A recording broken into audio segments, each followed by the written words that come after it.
kok curhat-curhat. Sing fitrah. Kowe muni kaya ngono iki tok pikir apa ora? Wis ben. Kok Prabu Kresna nganti krasa wis ben. Pancen nak jarak Rama. Rama Janaka ora perlu bingung yen nganti ana ngamuke Siwa Barati musuhe aku. Ora kaya ngono kuwi caramu. Aku ora seneng. Kowe kena kandha apa wae nang aja ninggal marang wataking tata krama. Pintera dikaya ngapa yen kowe ora duwe tata krama kuwi padha wae ora ana gunane urip ana alam donya. Aku ora ngestoni karo kowe saiki. Saiki aku njaluk tanggung jawab pundhane dadi bocah enom.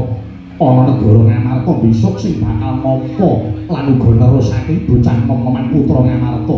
Piye tanggung jawab? Wis Siwa Janaka menenga dhewe yen nganti para dewa kok bakal bakal Ngamarta tak larik Suralaya.